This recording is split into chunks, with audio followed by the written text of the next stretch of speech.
Right now, there is a kid finishing parents' evening in a heated discussion with his mother, saying, why does he have to study subjects he will never ever use in his life? And she will look at him blank-eyed, stifle a sigh, think for a second, and then lie. She'll say something along the lines of, you know, to get a good job you need a good degree, and these subjects will help you get a good degree. We never had this opportunity when I was younger. And he will reply, but you were young a long time ago, weren't you, Mum? And she won't respond, although what he implies makes perfect sense, that society's needs would have changed since she was 16. But she will ignore him, grip his hand more sternly, then drag him to the car. But what she doesn't know is that she didn't ignore him just to shut him up. She didn't lie because they were just returning from parents' evening and an argument in the hallway would look bad on her resume. She won't lie because she's just spent the last 1 hour convincing a stern-faced teacher that she will ensure that her child studies more at home. No, she will lie simply because she does not know any better herself. Although her whole adult life she has never used or applied Pythagoras' theorem, pathetic fallacy, and still does not know the value of x, she will rely on society to tell her that her child, who has one of the sharpest minds in the school, is hyperactive, unfocused, easily distracted, and wayward. Students, how many equations, subjects, and dates did you memorize just before an exam never to use again? How many A grades did you get which were never asked for when you applied for a job? How many times have you remembered something 5 minutes just after the teacher said stop writing, only to receive your results 1 month later to realize that you were only 1 mark short of the top grade? Does that mean remembering 5 minutes earlier would have made you more qualified for a particular job? Well, on the application form it would have.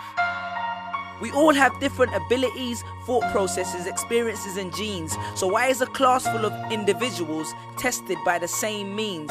So does that mean Sherelle thinks she's dumb because she couldn't do a couple of sums? And if this issue is not addressed properly, it then becomes a self-fulfilling prophecy. Then every school has the audacity to have a policy on equality. The irony.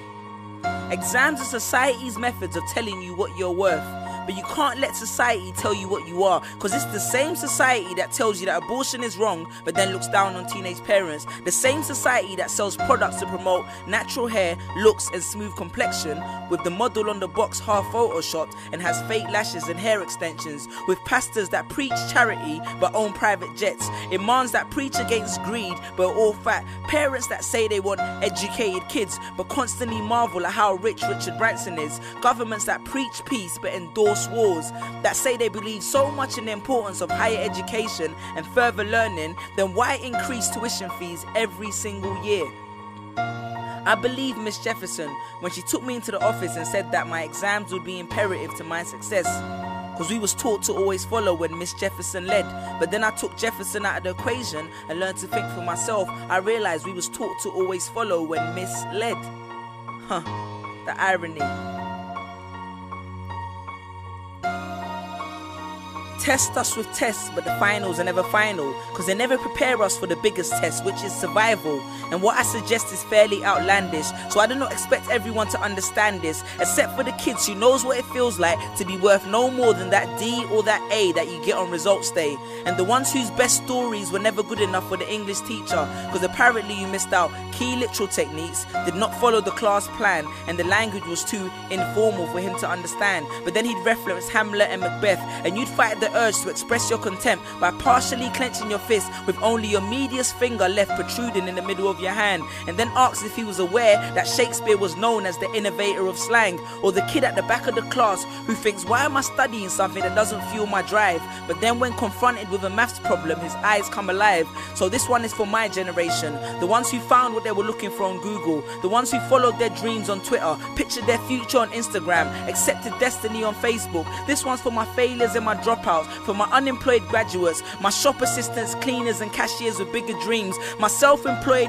entrepreneurs, my world changers and my dream chasers, because the purpose of why I hate school but love education was not to initiate a worldwide debate, but to let them know that whether 72 or 88, 44 or 68, we will not let exam results decide our fate. Peace. Just these pictures pictures on my phone, sitting all alone, visualizing home. And all my friends were just these pictures on my phone, pictures on my phone.